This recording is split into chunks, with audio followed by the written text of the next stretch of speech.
Gilmore Girls fans, rise up. So I think that being on Team Logan is a huge, huge red flag. So don't even get me started on that. But there is a question that I have had for almost 10 years about the Gilmore Girls revival, A Year in the Life, and I need opinions. Okay, so spoilers for season 7 and A Year in the Life.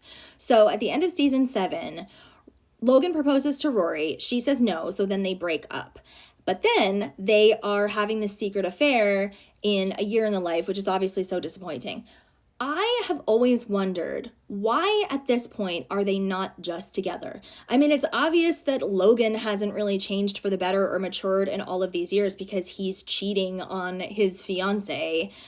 Rory is just like a mess. We don't even need to get into her, but we see that, yes, they are sleeping together, like that's a big part of this arrangement, but they also still have that friendship and rapport that they always had. So my question is, why aren't they just a couple? Do you guys think that they're not a couple because Rory doesn't want to commit to him still? Or do you think that they're not a couple because Logan is like, girl, you missed your chance, basically. Like, I moved on, you rejected me, and so I only kind of want to have this casual thing because I want to find the woman who's actually going to be my wife.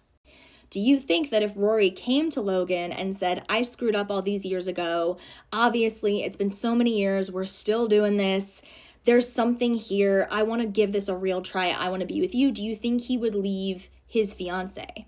I honestly don't. Like, I don't really get the feeling that he still loves her, except for that moment at the end of the whole Life and Death Brigade sequence where they're saying goodbye and they're just kind of looking at each other because they know that now that he's getting married, they're not going to do this anymore.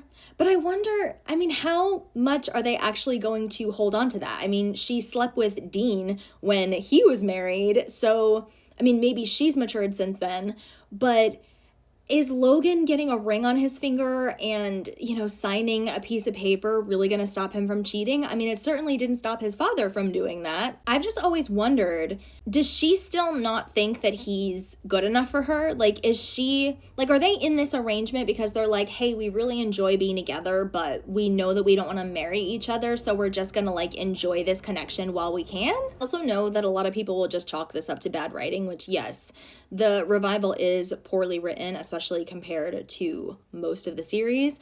But think about it without that. Like, don't just be like, oh, well, it's just bad writing. With things how they are, why are Logan and Rory not just together? Does she really prefer Paul?